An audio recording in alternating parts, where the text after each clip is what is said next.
반갑습니다. 오대영 라이브 오대영입니다. 임성근이 누구길래 대통령까지 나섰나? 이 국민적 물음을 풀기엔 아직 팩트가 부족합니다.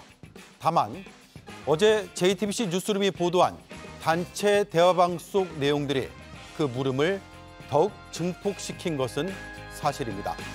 해병대 1사단 골프 모임 카톡방, 어떤 의미가 있는지 뜯어보겠습니다. 홍준표 대구시장이 오늘도 한동훈 때리기에 열을 올렸습니다. 보수의 심장이라는 TK의 민심은 어떻게 움직일지 살펴봅니다. 먼저 이수진 앵커가 한 줄 뉴스 전해드리겠습니다. 김건희 여사의 계좌를 관리했던 도이치모터스 주가 조작 공범이 한 단체 대화방에서 임성근 전 사단장과의 골프 모임을 추진했던 정황이 보도되면서 파장이 커지고 있습니다. 누가 있었길래 윤석열 대통령은 그렇게 범죄를 저지른 임성근 사단장을 보호하려고 했을까? 과거 청와대 최순실이 있었는지 저희가 출입 기록을 물었고 끝내 최순실은 그곳에 있었습니다. 임성근 전 사단장은 지난 청문회에서 도이치 공범을 모른다고 답했는데 이 때문에 의문이 더욱 커지고 있습니다. 국민의힘 전당대회 선거운동이 시작됐습니다. 홍준표 대구시장이 한동훈 후보와의 만남을 거절한 반면 원희룡 후보에겐 출마해줘서 고맙다고 말했습니다. 이 당을 지켜온 분들이 당대표가 되는 게 맞다. 그래서 어떤 식으로든 그거는 용납이 안 되는 거예요. 원장관이 나와줘서 참 고마워요. 넉 달째 지속되고 있는 의정 갈등과 관련해 청문회가 열렸습니다.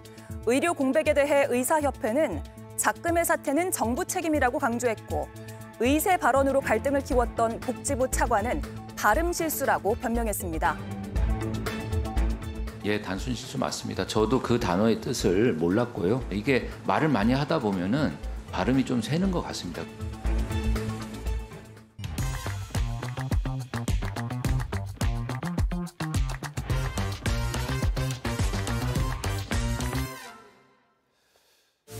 법사위 청문회 이 장면이 다시 뜨거워졌습니다. JTBC가 어제 보도한 이른바 1사단 골프 모임 카톡방 때문입니다.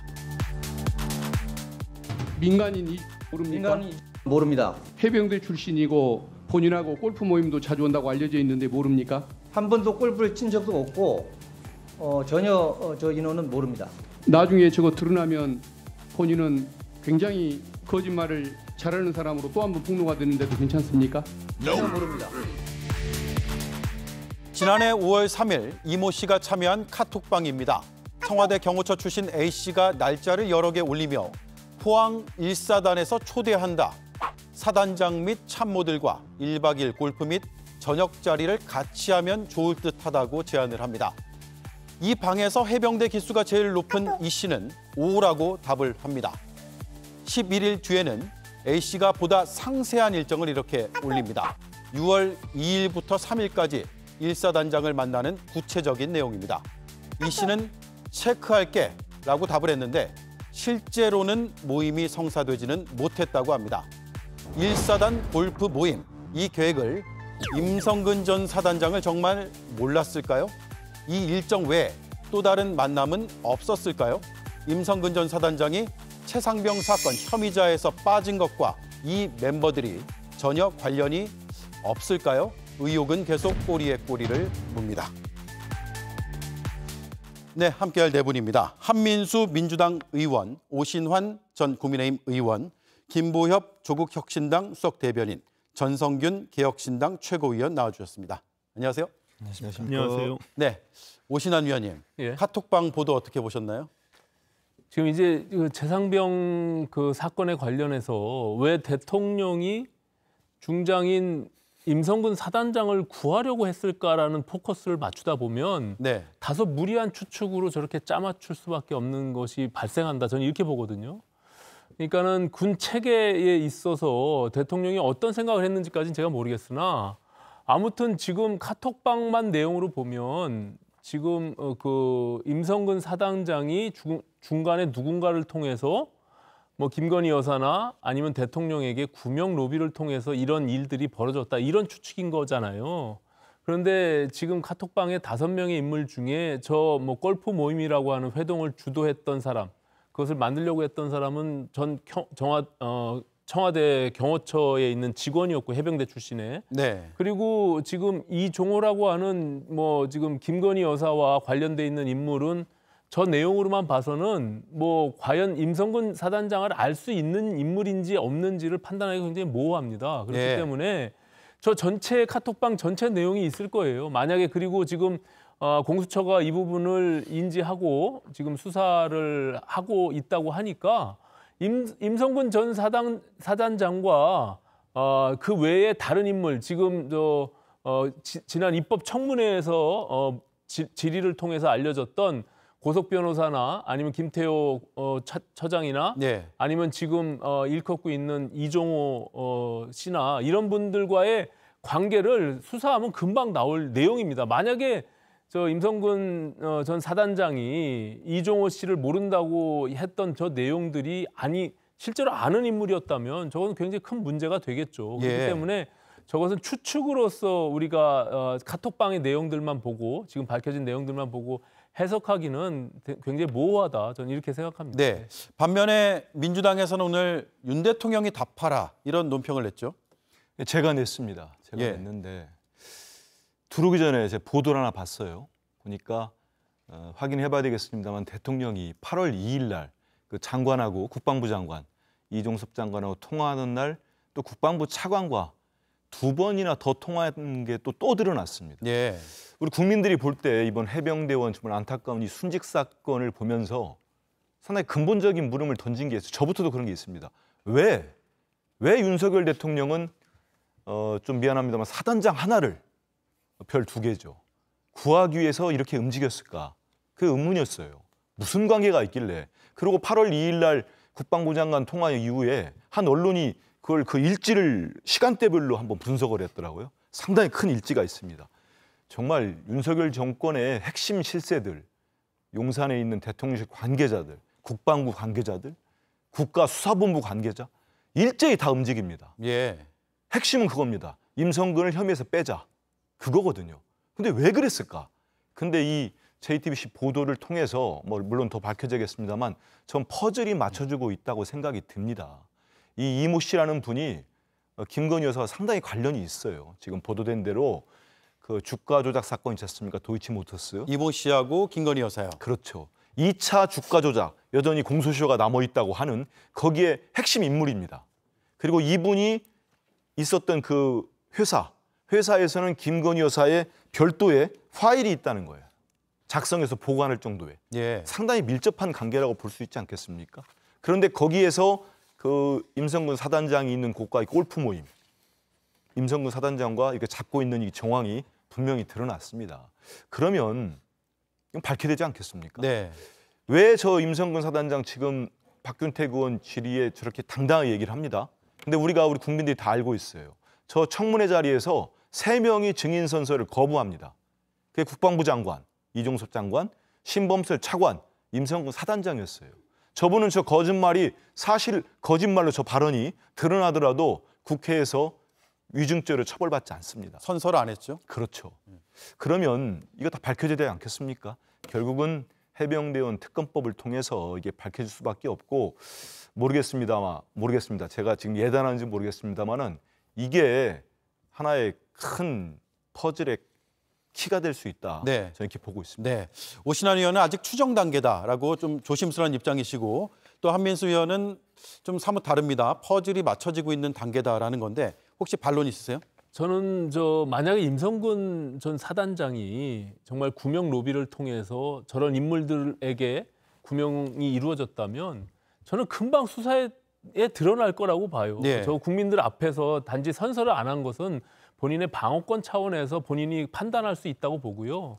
만약에 실제로 이종호라는 인물과 임성근 사단장이 서로 아는 사이였다면 요즘 세상에 그걸 수사기관에서 금방 찾지 그걸 못 찾겠습니까? 네. 공수처가 만약에 그것을 지금까지 발견하지 못하고 있다면 수사 능력이 부족한 거죠. 네. 그러니까는 제가 봐서는 인재 첩보를 통해서 인지를 했다라면 지금이라도 금방 그것을 확인할 수 있다라 저는 그렇게 생각을 하고요. 예. 국민들 앞에서 만약에 저것이 거짓말로 드러나면 저는 저건 단순히 위증죄에 대한 처벌일 문제가 아니라 국민들의 민심이 돌아서고 임성근 사단장은 그 거짓말에 대한 책임을 모면할 수가 없다. 저는 이렇게 생각합니다. 예. 네, 수사를 일단 좀 지켜봐야 된다. 이런 의견이었습니다. 자, 이 카톡방을 다시 한번 볼게요. 5월 26, 27, 28, 6월 2일, 3일, 4일 중에 포항 1사단에서 초대를 합니다. 그러니까 이 날짜 중에서 하나를 선택해라. 일단 초대를 한다. 이런 표현이 들어가거든요. 김보엽 의원님. 예. 그러면 임성근 전 사단장이 당시 사단장이었는데 이런 초대합니다라는 문구도 있는데 몰랐을까요? 이 모임은 사단장이 모르게 추진이 안 되는 거죠. 1사단 내 혹은 1사단 부근에 군인들이 쓰는 골프장을 빌렸다는 거 아닙니까? 네. 그러면 사단장하고 조정을 하고 사단장이랑 저녁도 먹고 이거는 사단장과 협의를 거친 뒤에 이 이모 씨한테 알려준 거죠. 그렇게 봐야 될 겁니다. 그러니까 전혀 모른다고 볼 수는 없을 것 같고요. 이 카톡만으로 이모 씨랑 임성근 사단장이랑 서로 아는 사이냐, 밀접한 사이냐, 그게 증명되지는 않습니다. 네. 그런데 골프를 친다는 건 웬만한 친밀도가 아니면 이렇게 한 그룹으로 치기 어렵거든요. 물론 네. 처음 만나서 소개하고 친해지고 그럴 수도 있습니다. 그러면 이날 골프 모임은 성사가 안 됐더라도 이 모임 멤버 그대로 사단에 가서 밥을 먹건 서울에 와서 밥을 먹건 술자리를 했을 수는 있습니다. 임성근 사단장이 이모 씨를 알 수는 있다고 봅니다. 네. 자, 조금 전에 그 카톡 메시지 다시 한번 보면은 이제 김보엽 위원이 말씀을 그 부분은 약간 잘못하신 것 같아서 이모 씨에게 저렇게 전달한 게 아니라 A 씨한테 전달한 거죠. 그래서 A 씨가 단톡방에 공유를 했다. 그거를 다시 한번 짚어드리고 넘어갈게요. 자, 개혁신당은 오늘 어떤 입장을 가지고 있었습니까? 그러니까 이모 씨의 저 오가 사실 많은 것을 상상하게 만드는데 사실 저 오 한마디가 직접적으로 임성근 사단장과 알고 있다라는 거는 기결시키기는 사실 좀 약한데 예. 다만 윤석열 대통령과 임성근 사단장의 관계가 비상식적으로 보이는 거는 사실 지금까지 모든 국민께서 느끼고 계실 거고 그래서 결론은 빨리 특검해야 됩니다. 빨리 특검해야 되고 우리 개혁신당에서 천하람 원내대표가 중재안을 발표하기도 했는데 여기에 빨리 여야당이 동참해서 빨리 국민들께 더 이상 물음표 드리지 말고 네. 느낌표 드리고 마침표 찍었으면 좋겠습니다. 예. 자, 법원의 판결문을 잠깐 보겠습니다. 이모 씨가 어떤 인물인지를 나타내주는 판결문의 문구 중에 하나인데요.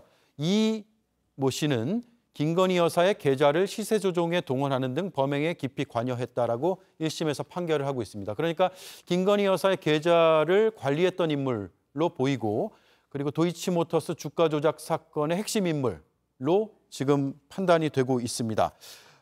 지금 특검을 하자는 의견을 다른 당에서 내고 있는데 일단 그래도 공수처 수사를 지켜봐야 된다라는 입장이시죠?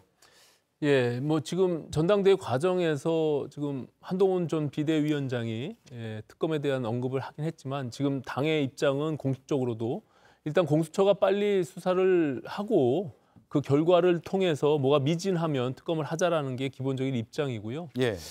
제가 다시 한번 저 단톡방에 대한 말씀을 잠깐만 드리면 저게 결과적으로 이루어지지 않았잖아요. 근데 이루어지지 않은 그 내용이 자기들끼리 단톡방 안에 있는 인물들끼리 일정이 안 맞아서 이루어지지 않은 거예요. 그러니까 저 모임은 골프 모임이라고 하는 게 일정들을 조절하는 아주 초기 단계 자기들끼리 일정이 맞으면 그걸 가지고 임성근 전 사단장에게 일정을 조율하려고 했던 시도였기 때문에 네. 오늘 입장문을 냈잖아요. 임성근 전 사단장이 골프 모임을 추진하는 것조차를 몰랐다라고 얘기하니까 저는 지금 전후에 있는 만약에 카톡방에 더 많은 내용들이 있다면 추측이 가능하겠지만 지금 밝혀진 저 내용만으로는 제가 봐서는 이모 씨라고 하는 이종호 씨가 임성근 전 사단장을 알았다라고 추측하기에는 굉장히 부족하다. 저는 이렇게 생각합니다. 네. 자, 다시 한번 카톡 메시지를 보죠.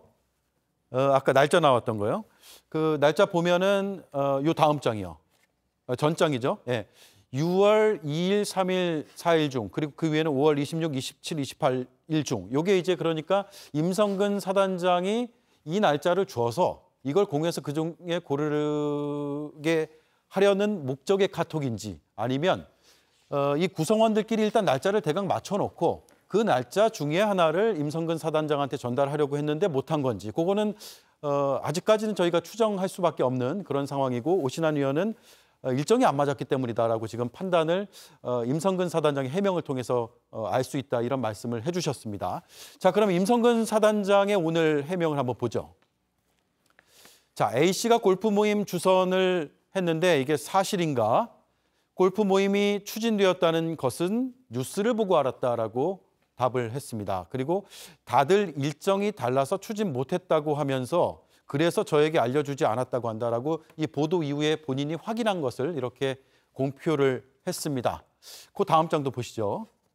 사단장 통화 없이 이렇게 계획을 짜는 게 가능한가라고 했는데 본인들마저도 인원 구성이 안 되었기 때문이 아닌가 생각이 된다. 그러니까 최초의 인원들끼리 구성이 안 되니까 사단장한테 그 이후에 이야기를 하지 않았던 것이다라고 주장을 하고 있습니다. 그 다음 장이요. 이모 씨는 골프 모임을 하려고 할 정도면 지인 아닌가라는 물음에는 지금까지 한 번도 이모 씨라는 분을 만나 뵌 적이 없다. 이렇게 이야기를 했습니다. 자, 한민수 의원님, 네. 납득이 되십니까?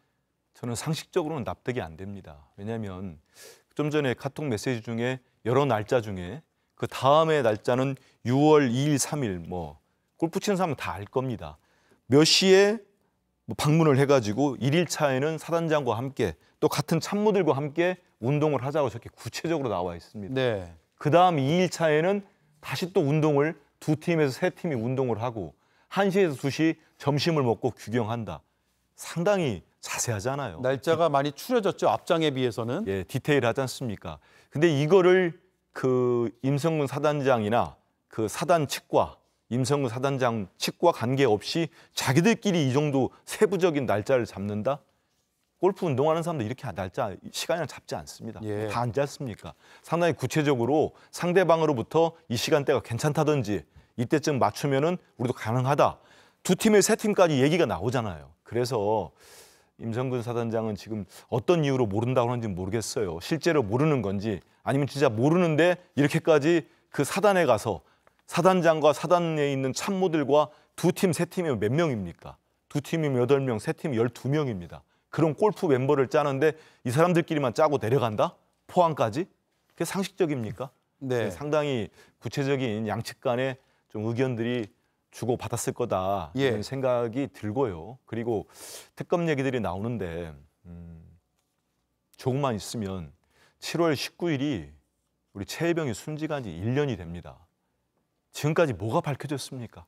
수사로 밝혀진 것보다 지금 언론을 통해서나 재판 과정에서 정말 왜 임성근 사단장을 그렇게 정권 차원에서 구하려고 했는지가 드러나고 있는 거예요. 대통령께서 통화한 이후로 국방부, 용산 대통령실, 심지어는 경찰 모든 기관이 다 움직입니다. 그러면 왜 그랬는지가 나와야 될 거 아닙니까? 이제는 밝혀져야 됩니다. 그러면 다시 또 공수처 수사를 기다리고 경찰이 수사를 지금 한다는 얘기 들어보셨습니까? 이 기간을 또 넘깁니까? 통신 기록들이 1년이면 그게 삭제된다고 하는데 저희 민주당 의원들이 공수처까지 가서 그 확보해달라고 촉구까지 했습니다. 근데 장담할 수 없지 않습니까? 이런 상황에서 가장 유력하다고 하는 한동훈 그 당권 주자가 후보가 제3의 추천 얘기했어요. 그래서 제가 그런 얘기했습니다. 우리 지도부 내에서나 논의된 적은 없는데 정말로 그렇게 한동훈 후보가 특검에 대한 공감, 특히 이 해병대원 특검법이 국민들이 원하기 때문에 필요하다고 한다면 수정안을 내십시오. 본회의에 수정안을 내서 표결을 하면 되는 거 아니겠습니까? 진정성이 있다면은 한동훈 후보 지금 따르는 의원들이 많다면서요. 20명만 수정안 내면 됩니다. 그렇기 때문에 시간 끌기 아니고 정말 이거 어떻게 회피하려는 꼼수가 아니라면은 한동훈 후보가 지시하면 됩니다. 본인 따르는 의원들한테 수정안 내라고 본회의에. 그래서 특검법을 하루라도 빨리 통과시켜야 됩니다. 네. 자, 그 입장은 잠시 뒤에 들어보고요. 일단 다시 한번 이 카톡방으로 돌아갈게요. 거기에 대한 해명을 한번 다시 보여주시죠. 김보엽 의원님, 임성근 전 사단장의 아주 상세한 입장이 나왔거든요. 그러니까 이런 설명을 쭉 보면 아, 그럴 수도 있겠구나라는 생각도 들 것 같은데 김보엽 의원님은 어떻게 보셨어요? 저는 그런 생각이 전혀 안 드는데요. 전혀 안 들었습니다. 왜냐하면 사단장으로부터 날짜를 받지 않고 추진하기는 힘든 거고요. 이미 이날 정도는 A씨와 임성근 사단장이 논의를 해서 날짜를 받았을 겁니다. 그리고 무엇보다도 임성근 전 사단장에 대한 신뢰는 바닥 아닙니까? 청문회를 지켜본 국민들이라면 누가 믿을 만한 사람인지 누가 거짓말을 하고 있는지 다 아실 겁니다. 세 가지만 말씀드리면 임성근 사단장은 최혜병 사망 인지 시점에 대해서 거짓말을 했습니다. 당일날 시간을 7시였다, 7시 10분이었다, 아니다, 며칠 뒤였다. 얘기가 오락가락하다가 네. 결국 사망 당일 7월 19일 저녁 늦게 알았다는 걸로 뒤늦게 바로잡았고요. 그리고 지휘권이 없었다고 얘기했잖아요. 재판 과정에서 깨알 같은 지시 내용이 나옵니다. 물에 들어가라, 니들 왜 안 들어가냐, 장화 신어라, 그림 좋게 나오게, 해병대 빨간 티 입어라. 이런 게 장병들의 안전을 신경 쓰기보다는 어떻게 하면 이 그림을 보는 윗분들 마음에 들게 할까, 이런 데 더 신경 썼다는 거죠. 사고가 난 뒤에도 동료 해병들은 충격을 받았을 거 아닙니까? 최해병 떠내려가고 찾지 못하고. 그런데 그 사람들을 걱정하기보다 공보를 또 신경 씁니다. 언론 차단해야 될 텐데. 이런 게 다 재판 과정에서 드러나면서 임성근 사단장이 어떤 사람인지, 믿을 만한 사람인지 그렇지 않은지 이미 다 판명됐다고 생각합니다. 예. 자, 개혁신당 얘기를 듣고 넘어갈게요. 예. 네. 결국 임성근 사단장은 선서 거부를 하면서 사실 국민들께서 무슨 말을 해도 믿지 않을 것 같고, 결론은 여야가 합의돼서 특검을 처리를 해야 되는데, 왜냐하면 야당만으로 했을 때는 거부권을 행사할 게 뻔하기 때문에, 그래서 다시 한번 말씀드리지만 우리 개혁신당의 특검 중재안을 다시 한번 좀 봐달라 이렇게 말씀드리겠습니다. 네, 자 오늘 야권에서는 여러 가지 논평들이 나왔습니다. 아까 한민수 의원 내주신 논평 말고도 각 당의 입장들이 정리가 돼 있는데 한번 들어보시죠. 윤석열 대통령과 임성근 사단장 사이에 도대체 누가 있었을까? 누가 있었길래 윤석열 대통령은 그렇게 범죄를 저지른 임성근 사단장을 보호하려고 했을까? 모든 국민이 의심했는데 놀랄만한 보도가 나왔습니다. 최혜병 사고 이후 이들의 관계를 통해 임성근 사단장이 대통령실에 구명 로비를 한 것은 아닌지, 혹시 그 경로 안에 김건희 여사가 존재하는 것은 아닌지 그 의혹을 살펴봐야 하는 강력한 정황이 나온 것입니다. 이 사건의 철저한 진상규명을 위해서는 오직 특검과 함께 추진되는 국회 국정조사밖에 없다는 것을 다시 한번 강조합니다. 네, 오신환 위원님. 저렇게 야권에서 이제 주장을 하는데 특검에 대해서는 어쨌든 한동훈 위원장도 출마 선언하면서 뭐 총론은 찬성, 하지만 세부적으로는 좀 반대하는 부분을 얘기했죠. 그러면 아까 한민수 의원 얘기한 대로 시간이 많지 않으면 의원들을 설득해서 수정안을 내면 되는 게 아니냐라는 주장이 나올 법도 한데 어떻게 생각하십니까? 지금 한동훈 위원장이 전당대회 과정에서 최상병 특검에 대해서 언급한 부분도 당내에서 지금 여러 논쟁이 있어요. 그리고 지금 현재 뭐 당 대표가 된 건 지위도 아니고 그 자체가 일부 의원들을 설득해가지고 단독으로 할 수 있는 그런 내용들은 아니니까요. 예. 그거는 이제 당의 구조나 또 정치권 내에서 경험해본 사람들은 다 알 수가 있고요. 본인이 당 대표가 되면 여러 의원들을 설득해서라도 그것들을 추진하겠다라는 의지를 밝힌 거니까 저는 굉장히 진일보한 생각을 발표했다라고 생각하고요. 그리고 이게 모든 것이 지금 그 대통령이 왜 임성근 사단장을 콕 찍어서 구명했을까에 초점을 맞추다 보면 모두가 추측으로 짜맞추기로 가는 거예요. 그렇기 때문에 저는 그 상황으로 가다 보니까 이게 잘 짜맞춰지지 않는다고 생각하거든요. 지금 저 사단장이 여러 날짜들을 줘서 A라고 하는 인물, 저 모임을 추진했던 사람과는 아는 사이 같아요. 제가 봐도. 그런데 만약에 일정을 서로 조율해서 골프를 모임을 했다라면 나머지에 있는 사람들이 서로 일정이 안 맞아서 모임이 깨지지는 않았겠죠. 저게 5월 달에 카톡 내용인데 그 이후에 6월, 7월이라도 계속 추진을 해서 날짜를 조율하고 맞췄을 거예요. 그렇기 때문에 저는 임성근 사단장이 오늘 해명한 것처럼 골프 모임을 이렇게 만들려고 했던 내용들조차도 몰랐다고 하는 것이 저는 일견 타당하다 이렇게 느껴집니다. 저 내용으로만 봐서는. 네. 자, 한민수 의원 마지막 발언권 드리고 마무리할게요. 결국은 이게 손바닥으로 하늘을 가릴 수 없듯이 이번 해병대원 순직 사건의 핵심은 왜 이런 사건을 진실을 은폐하려고 했고 축소는 누가 지시했는지 그리고 끝까지 숨기려고 하는 이유가 뭔지를 밝히는 겁니다. 근데 지금 JTBC 보도도 그렇고 수많은 보도들 그리고 재판 과정에 드러난 걸 보면은 일단은 대통령이 통화를 많이 합니다. 대통령실의 핵심 관계자들이 이 사건 기록을 회수해 와라. 그리고 박정훈 대령이 계속 수사를 하려고 하는데 보직 해임을 시키고 그 과정들에 깊숙이 개입됐다는 건 우리 국민들이 이제 어느 정도 알게 됐어요. 그러면 실제로 대통령이 왜 그렇게까지 전화를 하고 움직였는지 그리고 대통령실은 왜 그렇게까지 움직였는지 이 키가 남아 있는 겁니다. 그 중에 하나의 포인트가 될 수 있는 보도가 어제 나온 겁니다. 그래서 이건 밝혀져야 되고 지금 특검 가지고 더 시간을 끌거나 아니면 이게 어떤 정파적 이해관계로 접근을 한다면은 우리 국민들이 판단하지 않겠습니까? 저는 지난 총선에서 민의는 많이 드러났다고 봅니다. 근데 이 민의를 다시 반하는 행위를 여당의 의원들과 집권 세력이 한다면 저는 정말 돌이킬 수 없는 상황까지 올 거예요. 그래서 지금이라도 이건 밝히고 가는 게 맞고 그게 대통령이나 집권 세력에도 나을 거라고 봅니다. 네, 알겠습니다. 첫 번째 이슈는 이렇게 정리를 하겠습니다.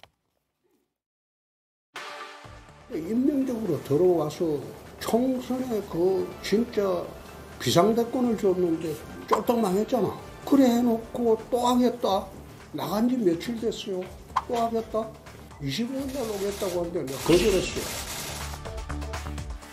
네, 오늘 아침에 홍준표 대구시장이 만난 사람 원희룡 국민의힘 당대표 후보입니다. 원 후보와 대화를 했지만 주제는 한동안 한동훈 후보였는데요. 홍 시장, 나경원, 윤상현, 원희룡 후보와는 이미 만났는데 한동훈 후보는 만나주지 않고 있습니다. 오늘 아침 보도를 보면 어린애가 설친다는 표현을 했다고 전해졌고요. 홍 시장 페이스북에도 깜도 안 된다, 총선 망친 주범, 얼치기, 애 이런 표현이 꽤 자주 등장을 합니다. 비슷한 시각 한동훈 후보에게 물어봤더니요. 크게 개의치는 않는 것 같았습니다. 홍준표 대구시장님이 후보님과의 만남을 거절했다고 하는데 특별한 입장은 없습니다. 본인이 만나기 싫다고 하시니 뵙기 어렵지 않겠습니다. 그러면서 친소관계로 비롯된 계파 정치는 후지다고 말하기도 했었는데요.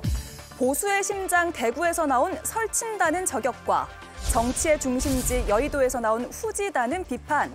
이 두 사람의 말이 오늘 매섭게 부딪혔습니다. 네, 오신환 의원님. 네. 만나달라고 하면 만날 법도 한데 특히 당권 주자여서요. 굳이 쏙 뺄 이유가 있었을까요? 저 홍준표 시장 참 독특하신 분인데 당내 경선하는 과정에서 또 유력한 당권 주자인 뭐 한동훈 위원장이 저렇게 정중하게 여러 차례 만나자고 하는데 저걸 모멸차게 저렇게 거절하는 저런 분도 참 독특하고 예. 또 그동안에 이제 해왔던 여러 가지 언어들이 사실은 굉장히 인격 모독성 언어예요. 그리고 당의 큰 어른으로서 사실 당의 대표도 하고 대선 주자이기도 했잖아요.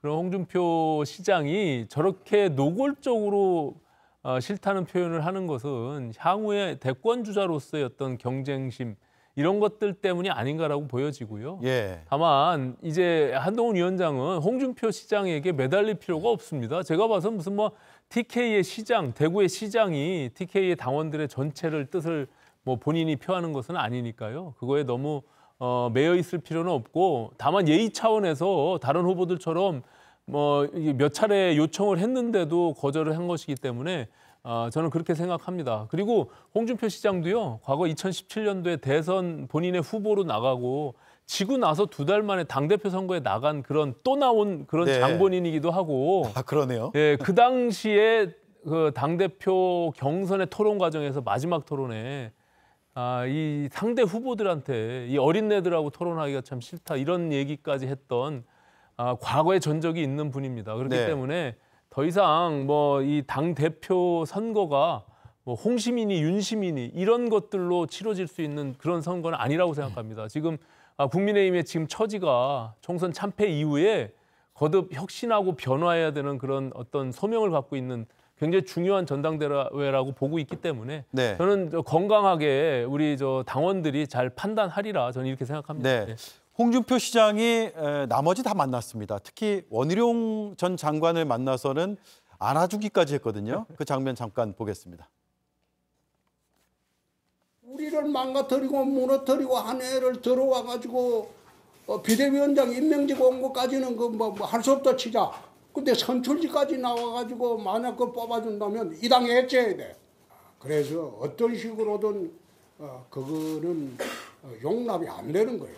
원장관이 나오셔서 참 고마워요. 한민수 의원님, 예. 아까 이제 오신환 의원은 이게 결국 대권 경쟁자에 대한 그런 것들을 감안해서 이런 행동들이 나오는 거라고 보는데 동의하세요? 그 부분도 있는 것 같습니다.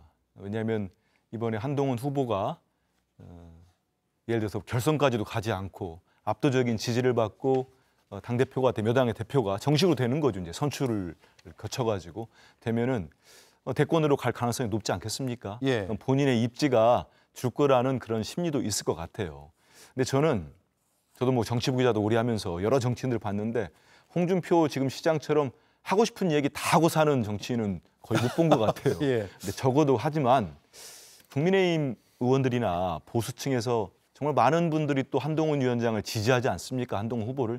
근데 그런 분한테 어린애가 설친다, 얼치기 후보다 이런 말씀은 좀 안 하시는 게 좋지 않을까 싶어요. 네. 저는 지금 말씀하신 대로 질문하신 대로 대선 주자의 견제도 있고 또 개인적 감정도 많이 섞여 있는 것 같아요. 본인이 후보 나와서 어려울 때 당대표도 되고 정말로 본인 자주 표현하는 대로 보수가 괴멸될 때 그 당시에 윤석열 지금 대통령과 한동훈 전 위원장이 검사로서 그 지금의 보수 쪽을 정말 수사를 많이 했죠. 국정농단 세력이라고 해서. 거기에 대한 또 악감정도 좀 있는 것 같아요. 여러 가지가 복합적으로 지금 뭉친 것 같습니다. 네. 자기 이제 뭐 보수 진영을 많이 괴롭힌 사람이다 이런 표현도 하고 있잖아요. 네. 뭉쳐 있는데, 근데 저는 지금의 근데 홍준표 시장이 저렇게 유별나게 행동하는 게 왜 그럴까 또 생각해 보거든요. 근데 그게 희한한 게 지난 총선 이후에 윤석열 대통령과 한동훈 위원장은 식사 자리마저도 제대로 안 됐는데 무려 4월 16일 날 만나서 4시간 정도 만찬을 했다는 거 아닙니까? 예. 더 긴 시간 동안. 근데 공교롭게도 홍준표 시장이 그 이후에 한동훈 위원장에 대해서는 정말 막말에 가까운 표현을 써가면서 거칠게 계속 공격을 해왔습니다. 그러다 보면은 윤석열 대통령으로부터 뭔가 특별한 또 주문을 받은 게 아닌가 예. 이런 생각까지 듭니다. 네. 자, 오늘 한동훈 위원장의 발언이 나왔습니다. 정치인의 친소 관계가 개파의 기준이 되는 것은 참 후지게 생각한다. 이 후지다라는 표현을 썼거든요. 개혁신당 시각에서 볼 때도 그렇습니까? 근데 이제 전당대회만 봤을 때 민주당 입장에서는 국민의힘이 되게 부러울 것 같습니다. 왜냐하면 예. 대 프로그램인 5대0 라이브에서 예. 이렇게 전당대회 관련해서 국민의힘만 달아주고 있다 보니까 지금 독특하게 민주당 입장에서 되게 부러울 것 같고 홍준표 대구시장님께서는 굉장히 견제가 되시는 것 같습니다. 한 후보님이 특히나 최상병 특검을 말씀하셨을 때 T익스프레스 출발 버튼이 될 거라고 저는 생각하고 이 다음 대권을 생각하는 홍준표 시장님 입장에서는 굉장히 덜 반가웠을 것이다 이렇게 생각하고 있습니다. 네. 자, 그 잠재적인 대권 후보의 견제다. 이게 사실 얼핏 그런 생각도 들고 오신환 의원은 그렇게 분석을 했습니다. 근데 벌써부터 그렇게 견제할 필요가 있을까라는 생각도 들거든요. 김보엽 의원님 어떻게 보셨어요? 대선이 빨라질 수 있다고 생각하나 봅니다. 아, 그런가요? 근데 저는 두 분이 왜 잠재적인 대권 후보라고 생각하는지 모르겠어요. 홍 시장님도 이제 나이도 있으시고 그만하실 때 되지 않았나 싶고 한동훈 대표도 이번에 대표가 되지 않으면 가망성 좀 멀어지지 않을까 싶거든요. 네. 홍 시장께서 좀 더 품격 있는 언어를 사용해 줬으면 좋겠다는 생각이 들기도 합니다. 사실 남의 집안 싸움 구경하는 게 재밌긴 한데 앞에 전 의원 말씀대로 이 귀한 시간에 이렇게 오래 다룰 얘기인가 싶기도 합니다. 네. 홍 시장 입장은 이해가 가요. 왜냐하면 검찰의 까마득한 후배고 정치로도 까마득한 후배인데 임명직은 모르겠으나 선출직까지 도전한다고 그건 내가 용납 못하겠다라는 얘기잖아요. 재밌는 표현이 있습니다. 만약에 뽑아준다면 이 당 해체해야 돼라는 표현을 쓰는데 이 해체해야 된다라는 표현은 내가 해체하겠다까지 안 된다면 난 적어도 한동훈 대표의 국민의힘에는 몸담지 않겠다. 네. 이 정도로는 해석할 수 있을 것 같습니다. 네. 오신환 의원님, 한동훈 위원장이 당대표가 되면 당이 거의 해체 수준으로 가는 건 맞나요? 전혀 그렇지 않아요. 예.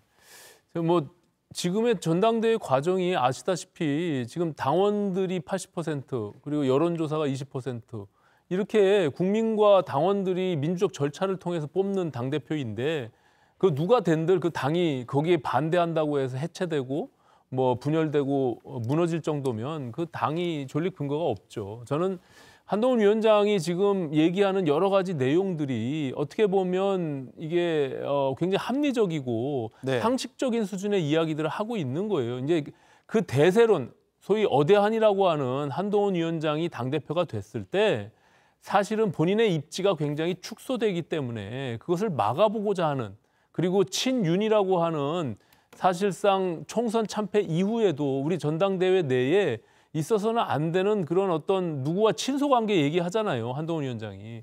어떤 공적 영역에서 의사결정을 하는데 누구와 친하다 안 친하다 가지고 결정하는 게 합리적이고 상식적입니까? 그럼 국민들이 판단할 거 아닙니까? 그런 합리적이고 상식적인 이야기를 한동훈 위원장이 하고 있는 거예요. 네. 거기에 반대되는 이야기를 하고 있는 사람이 후지게 보이고 비상식적으로 보일 수밖에 없겠죠. 그러니까 저는 홍준표 시장께서는 전당대회에서 약간 거리 두기를 하고 지금 사실은 지자체 단체장으로서 전당대회에 저렇게 사사건건 개입하는 것 자체가 어떻게 보면 당무 개입이잖아요. 예, 이건 중립성을 대통령의 친윤 개입도 물론이거니와 대구시장의 전당대회 저런 개입 발언도 저는 굉장히 문제가 있다 이렇게 생각합니다. 네. 예. 자, 한민수 의원은 계속 웃고 계세요. 시작 때부터. 홍준표 시장의 그 발언을 듣고 나서 많이 웃으셨는데 민주당 입장에서는 한동훈이 되면 땡큐다. 뭐 이런 얘기도 일각에서 나오거든요. 저는 그런 표현은 쓰지 않습니다. 그리고 네. 그런 표현을 쓰는 것도 뭐 자제할 필요는 있어요. 뭐 어느 분이 되더라도 그분이 어떻게 하냐에 따라 달라지는 거지 국민들 판단 아니겠습니까? 그래서 뭐 땡큐라는 표현에 동의하지 않고요. 다만 총선을 4.10 총선을 완전히 총지휘했던 분이 패배한 패장 아닙니까? 그분이 뭐 정말 2, 3개월 만에 다시 등장을 해서 집권당 대표가 되면은 국민들이 뭐라고 하겠습니까? 책임지지 않는 정치인이라는 또 비판도 있을 겁니다. 그런 점에서 민주당 입장에서 뭐 유리한 측면이 있을 거다 이런 생각을 하는데 뭐 좀 두고 볼 일이고요. 네. 언제나 상대방이 실수하거나 이런 걸 볼 게 아니고 우리 당이 잘하는 걸 해나가면 됩니다. 제가 웃었던 이유는 아까 우리 개혁신당에서는 민주당이 부러울 거다 뭐 이런 거 했는데 예. 전혀 부럽지 않습니다. 한심하죠. 아니 지금 누가 보면은 국민의힘이 총선 압승한 줄 알겠어요. 192대 108이라는 정말 전무후무한 참패를 당한 당상입니다. 그러면 제가 다른 당 사정이니까 참 박절하게 말하기가 좀 그렇습니다만은 그러면 반성과 쇄신을 해야 되죠. 지금 설친에 후진에 이런 논쟁할 때입니까? 누가 보면 저 당이 총선 승리한 줄 알겠습니다. 네. 우리 민주당처럼 총선을 압승하고도 민생과 경제, 외교안보 챙기기 위해서 불철주야 뛰고 있는 이런 모습 이걸 보여야지. 지금 생존을 위한 전당대회하는 거 아닙니까? 그러면 저런 식으로 국민들 볼 때 제가 웃는 게 뭐 즐거워서 웃었겠습니까? 한심해서 웃었습니다. 그러니까 그런 모습들 안 보였으면 좋겠습니다. 저도 짧게만 말씀드리면 아까 말씀해 주셨는데 200석이나 가까운데 당대표 후보를 찾는 게 힘든다는 것은 팩트입니다. 네? 그러니까 민주당이 네. 200석이나 가까운 의석수를 갖고 있는데 전당대회 당대표 후보를 찾는 것이 힘든다는 것은 사실이라는 것입니다. 또 짧게 하나만 보태면 조국혁신당 1호 법안으로 한동훈 특검법을 발의를 해뒀습니다. 민주당에서 한동훈 특검법 발의에 적극적으로 협조를 해주셨으면 좋겠습니다. 네, 법안을 홍보하시는군요. 알겠습니다. 자, 오늘 그 여론조사가 나와서 잠깐 소개해드리고 넘어갈게요. 국민의힘 차기 당대표 적합도인데 일반 여론조사입니다. 한동훈 후보가 32.2%로 가장 높게 나왔고 원희룡, 나경원, 윤상현 이런 순으로 나왔습니다. 그래서 이 국민의힘의 전당대회에 관심 있는 분들은 그런 얘기를 요즘 많이 하는 것 같아요. 어느 순간엔가 원희룡, 나경원 후보가 합치는 거 아니야? 라는 거거든요. 어떻게 전망하십니까, 오신환 위원님? 뭐 원희룡 전 장관이 출마하면서 뭐 전략적으로 결선 투표 제도를 이용해서 그 2등, 3등이 서로 합종 연행을 통해서 뒤집어 보자라는 것이 일반적인 지금 그런 경선의 구도입니다. 근데 지금 그 같은 여론조사에 보면 저희가 마찬가지로 저희 당원의 99조에 보면 역선택 방지 조항이 있어요. 그래서 예. 저거는 일반 여론조사, 민주당 지지층, 조국혁신당 지지층 모든 지지층이 다 들어가 있는 게 32.1%가 나왔다는 거고 국민의힘 지지층만 보면 여전히 지금 한동훈 위원장이 63%로 압도적 1위를 갖고 있고요. 예. 원희룡 전 장관이 18.1%, 그리고 나경원 의원이 8.3%, 그리고 윤상현 의원이 3.1%로 그렇게 지금 분포가 나타나고 있거든요. 저 같은 여론조사에서 국민의힘 지지층만 뺀 겁니다. 네. 그렇기 때문에 저는 이게 원희룡 전 장관이 출마 이후에 첫 번째 여론조사거든요. 그렇기 때문에 그 소위 어대한이라고 하는 한동훈 위원장의 그 어차피 당대표가 한동훈 위원장이 된다라는 그 흐름을 꺾기에는 저는 역부족이다. 지금 이렇게 보고요. 저는 결선 투표 없이도 한동훈 위원장이 충분히 당선 가능성이 높다 이렇게 여전히 그렇군요. 그렇게 생각합니다. 네, 알겠습니다. 제가 그 그래프를 소개해드리면서 순서를 나열을 했는데 이건 표본 오차 안에 있습니다. 그래서 누가 앞서다 뒤서고 있다 이런 얘기를 할 수가 없고요. 한동훈 위원장은 제일 높게 나온 건 맞고요. 그래서 그걸 다시 한번 짚어드리면서 끝내겠습니다. 자, 오늘 두 가지 이슈 이렇게 짚어봤습니다. 네 분 감사합니다.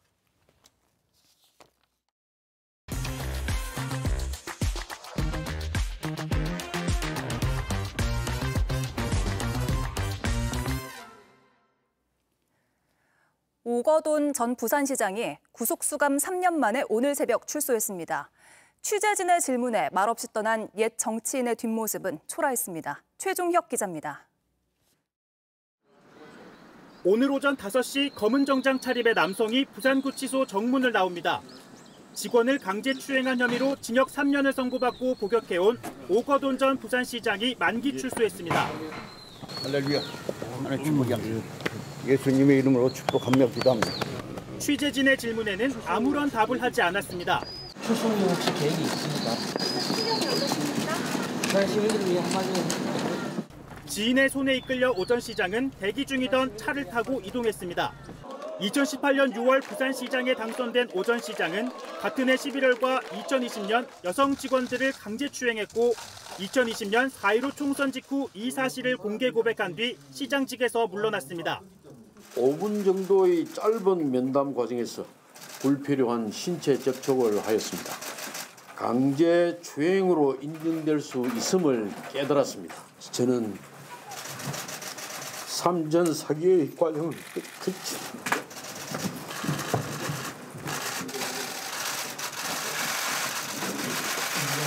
삼전 사기의 과정을 거치면서 시장이 된 이후 사랑하는 부산을 위하여 참 잘 해내고 싶었습니다. 이런 부끄러운 표정을 보여드리게 되어 너무나 죄송스럽습니다만 지금 제가 할 수 있는 유일한 선택이 바로 이것이라고 생각을 합니다. 부산을 너무너무 사랑했던 한 사람으로 기억해 주십시오. 시민 여러분 정말 죄송합니다. 2021년 1월 기소된 오 전 시장은 1심과 항소심에서 징역 3년을 선고받았고 상고를 포기하면서 형이 확정됐습니다. 또 구속수감 뒤에는 부산시 산하 공공기관 임직원들에게 사직서 제출을 종용한 혐의로 재판에 넘겨져 지난 1월 항소심에서 징역 1년 6개월에 집행유예 2년을 선고받았습니다. 이름이 뭐냐? 공부는 내가 더 잘했다. 이런 설전으로 비판을 받았던 유상범 의원이 정청래 법사위원장과 서로 풀고 제대로 회의를 진행하겠다고 말했습니다. 박진규 기자입니다. 어제 국회 법사위에서 벌어진 정청래 법사위원장과 유상범 국민의힘 의원의 말싸움. 유상범 의원은 아들한테까지 핀잔을 들었다고 설명했습니다. 이후에 집에 들어갔더니 아들이 초등학생들도 회의에는 그렇게 안 하겠다라는 말을 할 정도로 뉴스에 초점이 됐습니다만 희화화된 것이고 국민들에게 의미 있는 내용이 아니기 때문에 저로서도 많이 안타깝습니다. 아니 일방적으로 하더라도 우리가 최소한 여당에서 일단 앉으셔야죠. 그러면 이 정도는 해야지. 잠깐만요. 이제 의원님 성함이 어떻게 되십니까? 의원님 성함이 누구세요? 위원장님 성함은 누구십니까? 저는 정청래 위원장. 예, 전 유상범 위원입니다. 유상범 의원 들어가주세요. 어디에 들어가요? 본인 자리로 최소한 들어가세요. 의사 일정은 우리가 진행을 해야 될 거 아닙니까? 본인 자리로 들어가세요. 유상범 의원은 정청래 위원장과 풀겠다고도 말했습니다. 푸는 자리 필요하다고 생각을 합니다. 네. 어제 뭐 첫 만남부터 아주 뭐 국민적 관심을 받고 어찌 보면 개그 콘서트를 보여주는 모습을 연출했으니 이제 뭐 나이도 이 정도 되면 다들 먹을 만큼 먹었고 국민의 대표라는 국회의원들의 모습은 적절치 않았으니 서로 필면서 제대로 진행이 돼야 되지 않겠습니까, 법사위가. 마음대로 그 위원장이 하고 싶은 건 정의하고 제기하는 것도 마음대로 합니까? 국회법에 이렇게 돼 있습니다. 마음대로요. 네. 그럼 위원장 마음대로가 국회법입니까? 국회법대로 하는 겁니다. 네, 국회법에 위원장 마음대로 돼 있습니까? 국회법 공부 좀 하고 있습니다. 공부는 내가 조금 더 잘했지 않겠어요? 국회법은? 다른 분들이 이래요. 당분간 국회 법사위 회의 때마다 모든 관심이 집중될 전망입니다.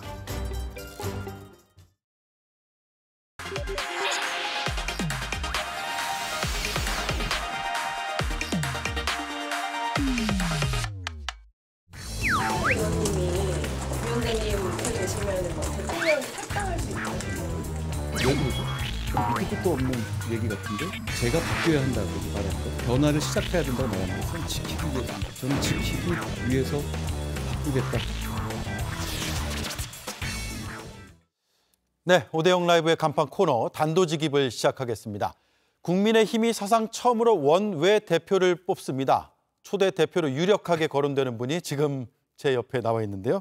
바로 김종혁 국민의힘 조직 부총장입니다. 안녕하세요. 안녕하세요. 네, 조금 전에 한동훈 위원장에게 기자들이 질문을 했습니다. 네. 윤상현 의원이 얘기했다고 이제 전제하면서 한동훈 위원장이 당대표가 되면 윤석열 대통령이 탈당할 것이다. 이게 당내 분위기가 이렇게 돌아가고 있나요? 전혀 아니죠. 그러니까 당내 분위기라는 게 무슨 말인지 모르겠는데 그거는 이제 그 한동훈 위원장 그 후보하고 경쟁 관계에 있는 분들 쪽에서 그렇게 주장을 하시는 것 같아요. 예. 근데 저는 두 가지인데 첫째는 아니 왜 지금 당대표 선거를 하는데 자꾸 대통령 얘기가 나오는지를 모르겠어요. 예. 당대표는 우리가 이 당을 어떻게 개혁을 하겠다. 그리고 당을 어떻게 이끌어 나가겠다. 그리고 당대표와 얘기가 나오려면 좀 이따 얘기하겠지만 뭐 용산과의 관계를 어떤 식으로 맺겠다 뭐 이런 정도는 모르겠는데 대통령 개인이 어떻게 하겠다라는 부분들이 자꾸 언급되는 것 자체가 이게 구태 아닌가요? 그런 거 하지 말자고 그러면 더 이상 이런 식으로 가면 안 된다고 하는 것들이 지난 그 총선의 심판이었고 국민들의 예. 심판이었고 그런 걸 우리가 받들어야 되는 거 아니겠습니까? 근데 자꾸만 선거를 대통령이 어떻게 하실 거다 대통령 얘기를 하는 것 자체가 저는 정말 얘기가 논리적이지도 않고 네. 참 구태스럽다라는 생각이 들고요. 또 하나는 그 대통령이 만약에 탈당하시면 어디로 갑니까? 당적이 없겠죠. 네, 당적이 없어지는 거잖아요. 예. 물론 과거에 보면요. 모든 대통령들이 다 막판에 탈당하셨어요. 강제로. 노태우 대통령도 강제로 탈당해달라고 그래서 탈당을 했고 김영삼 대통령도 우리 당신 때문에 선거 못 치르겠으니까 탈당해달라고 해서 탈당하셨고 심지어는 김대중 대통령도 탈당하셨고 노무현 대통령도 탈당하셨고 제가 기억하긴 그래요. 그리고 지금 탈당하지 않는 대통령들이 생겨난 게 아마 지금 뭐 문재인 대통령, 이명박 대통령 정도였던 것 같아요. 네.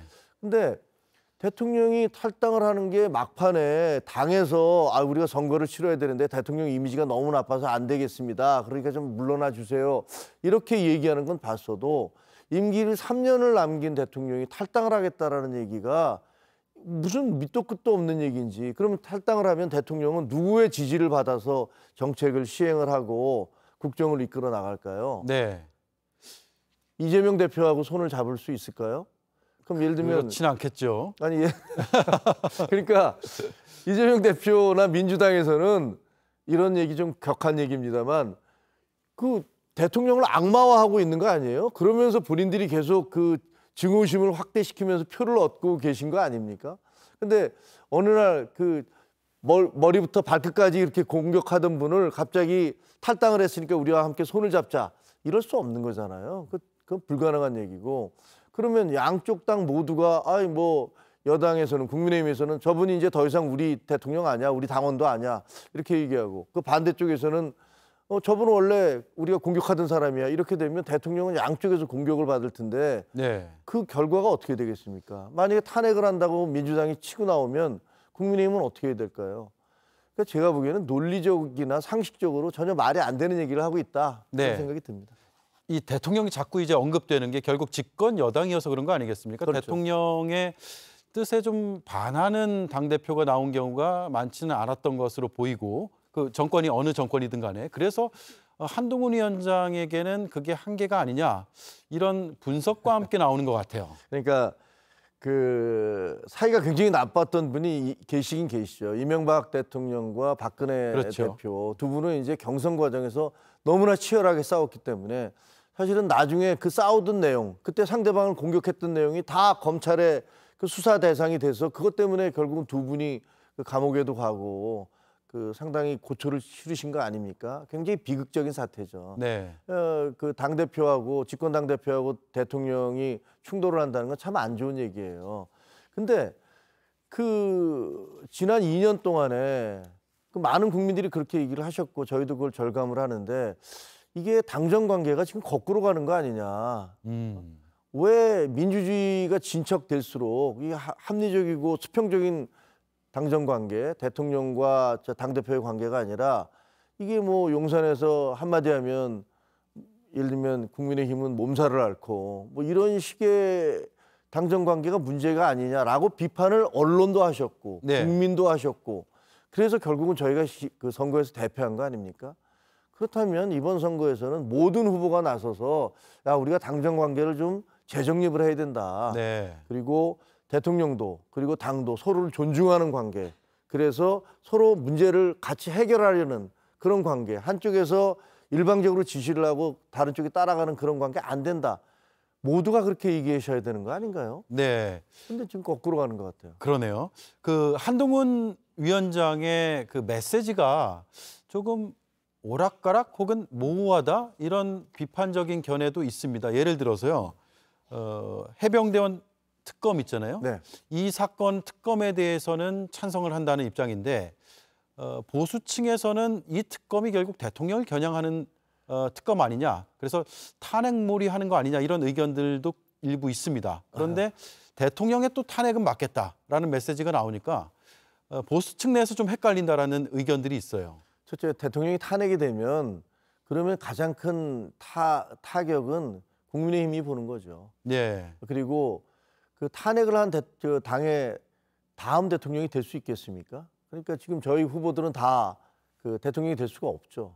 한동훈 위원장이 만약에 유력한 후보라면 제일 큰 타격은 한동훈 위원장이 있게 되는 거죠. 예. 그러니까 대통령을 탄핵으로 몰고 간다라는 얘기는 기본으로 말이 안 되는 얘기죠. 본인의 발등을 찍는 건데 그럴 수는 없는 거죠. 근데 이 그 해병대 특검에 대해서는요. 아니 지금 국민 여론도 그렇고 다 지금 이게 문제가 있으니까 해야 된다라고 주장을 하고 있는데 그럼 거기에 대해서 우리가 대응이 마땅치가 않잖아요. 그냥 지켜보자. 공수처 수사 지켜보자라는 게 대통령도 공수처 수사에서 그 제대로 된 결과가 나오지 않으면 내가 앞장서서 요청하겠습니다. 이렇게 얘기하셨어요. 네. 근데 이제 공수처 수사가 곧 나올 거 아닙니까? 근데 저희가 이제 국민의힘 입장에서 보면 민주당이 공수처에서 어떤 수사 결과가 나오든 간에 그걸 승복할 가능성은 저는 거의 제로에 수렴한다고 봅니다. 저희 입장에서 보면 해병대 이 특검도 무슨 진상을 규명하기 위한 것이 아니라 정부 여당을 궁지에 몰아넣기 위한 어떤 정략적인 그런 계산적인 것이 더 많다 이렇게 보고 있는데 네. 공수처에서 수사 결과가 나와도 분명히 이거는 하나도 밝혀진 게 없다. 대통령이 그 배우다. 그러니까 우리 길거리로 나서자. 이제 못 믿는다. 이렇게 나올 거라고 저희는 예상을 해요. 그러면 거기에 민주당이 그렇게 나올 때 그러면서 다시 법사위를 통해서 또 법안을 발의하고 뭐 국회의장도 법사위원장도 다 갖고 계시니까 계속 올릴 거 아닙니까? 그리고 대통령한테 계속 거부권을 끌어내려고 할 거란 말입니다. 그러면 이거를 이 무한 루프를 그냥 할 수는 없잖아요. 네. 그럼 뭔가 대안을 내놔야 될 거 아닙니까? 그럼 공수처 수사가 나온 다음에 그런 결과가 나왔을 때 우리가 어떻게 대응을 할 수 있을 것이냐. 자, 당신네도 어떤 정치적 입장을 가지고 있고 우리도 정치적 입장을 가지고 있어서 서로가 충돌을 하니까 그렇다면 제3자에게 맡겨보자. 그게 변협이 됐든 대법원장이 됐든 제3자가 나와서 정말로 진실이 뭔지를 구명할 수 있도록 그렇게 하자. 네. 그렇게 가자는 게 지금 한동훈 위원장의 입장인 것 같아요. 그렇게 출마의 변을 밝혔죠. 그러니까 그렇다면 저는 그게 상당히 합리적인 대안이 아닐까라고 생각이 들어요. 네. 만약에 막아낼 수 없다면 공수처 수사 결과가 나온 다음에도 저 압도적 다수를 가진 민주당이 계속 공격을 할 때 그 방어를 제대로 할 수 있는 뭔가 논리가 있어야 될 거 아닙니까? 그냥 공수처 수사가 완벽해. 그러니까 아무 문제 없어. 이렇게 물론 결과가 어떻게 나올지 모릅니다만 네. 그렇게 얘기한다고 해서 그게 넘어갈 수 있을 것 같지는 않거든요. 네. 그러니까 대안을 내놓은 것이고 대안을 내놓은 것은 오히려 대통령을 보호하는 것이죠. 그거는 어떻게 보면 그냥 무방비하게 길거리에서 정치가 충돌하도록 만들지 않고 그나마 국회에서 그런 것들이 논의될 수 있도록 만드는 것. 그런 것들은 합리적인 해법이 될 수 있다고 생각합니다. 네, 최상병 사건만큼이나 국민적 관심사가 큰 게 김건희 여사의 명품백 수수 사건이죠. 권익위가 종결 처리를 했고요. 이에 대해서는 검찰 수사를 지켜봐야 된다 정도의 입장이 나온 걸로 알고 있는데 좀 더 적극적인 입장이 나올 가능성은 없습니까? 그건 내용이 전혀 나와 있지 않기 때문에 네. 그거는 양쪽의 다툼을 좀 봐야 될 것 같아요. 검찰 수사를 좀 봐야 되고 그 민주당에서도 1년 6개월인가 수사를 했지 않습니까? 그리고 이게 종결을 안 시키고 있다가 지금 이 사태가 벌어진 건데 이원석 검찰총장이 아주 신속하게 하겠다. 네. 그러면서 이제 의지를 밝히고 있잖아요. 그런 것 때문에 용산 대통령실과 일종의 갈등으로 보이는 양상까지 보이지 않았습니까? 그렇다면 그 검찰이 어떻게 하는지를 지켜본 다음에 거기에 대한 입장을 정하든지 뭐 네. 대응책을 논하는 것들이 순서다라고 생각을 합니다. 네, 야권에서는 검찰이 제대로 수사 안 할 것 같다라는 의심을 많이 하잖아요. 한동훈 위원장 측에서는 검찰, 그러니까 이원석 검찰총장의 그 의지 표명대로 수사가 원칙대로 잘 이루어질 것으로 보고 계시는 건가요? 제가 대변인이 아니기 때문에 예. 한동훈 위원장 측에서 어떻게 하는지를 제가 대변할 수는 없는 거고요. 예. 당에서는 그렇게 보고 있죠. 당에서는요? 예. 이원석 검찰총장이 물러나기 전에 어떻게든지 자기가 매듭을 짓겠다라는 의지를 계속 밝히고 있고, 네. 그리고 뭐 수사 검사들 그 위의 지휘부는 떠났지만 수사 검사들은 남아 있잖아요.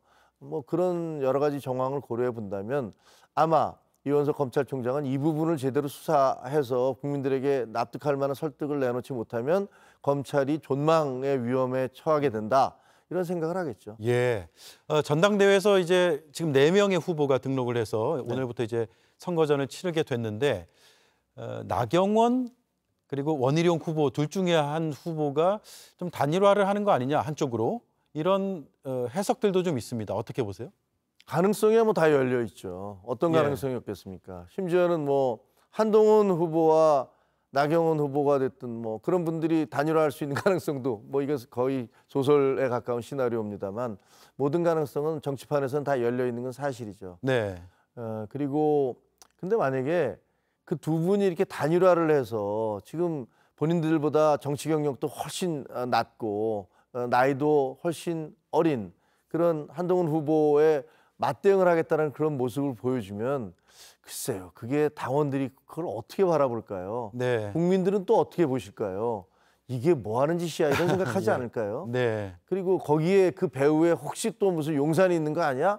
이런 식의 의구심이 보태진다면 제가 보기에는 그 단일화는 원희룡, 나경원 두 분 모두에게 아마 정치적으로 치명타가 될 수도 있어서 네. 그렇게 쉽게 되지는 않고 만약에 진행되는 과정에서 야 내가 도저히 안 되겠다 싶으면 아마 드랍을 할 수 있겠죠. 자기가 이제 난 그만 뛰겠습니다. 네. 라고 얘기를 할 수는 있을 것 같아요. 네. 자, 시간이 한 1분 조금 덜 남았는데 이 질문을 사실 처음에 드렸어야 되는데 내일 원외 당원 협의회 회장 선거가 있습니다. 네네.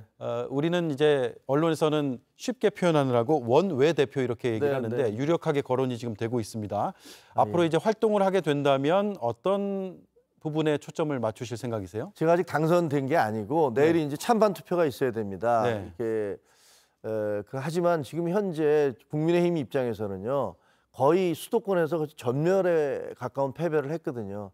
그렇기 때문에 지금 구조대로 한다면 원내 중심으로만 간다면 그 국민의힘은 수도권의 민심을 제대로 반영할 수 있는 방법이 없습니다. 네. 그러니까 대부분의 낙선자들이 수도권에 있기 때문에 지금 이번 원외 당협 협의회를 결성을 해서 그 대표를 통해서 당에 수도권 대책을 어떻게 세울 것인지 이런 부분들을 적극적으로 개진을 하고 그다음에 민심을 반영하는 그런 시스템을 구축해 보려고 하고 있습니다. 그래서 네. 제가 뭐 그 선택을 받는다면 그 일을 하게 되겠죠. 네, 내일 좋은 결과를 기대해 보겠습니다. 그리고 새로운 일을 하시게 되면 다시 한번 또 출연해서 포부와 계획을 좀 밝혀주시기를 바라겠습니다. 감사합니다. 감사합니다. 네, 김종혁 국민의힘 조직부총장이었습니다.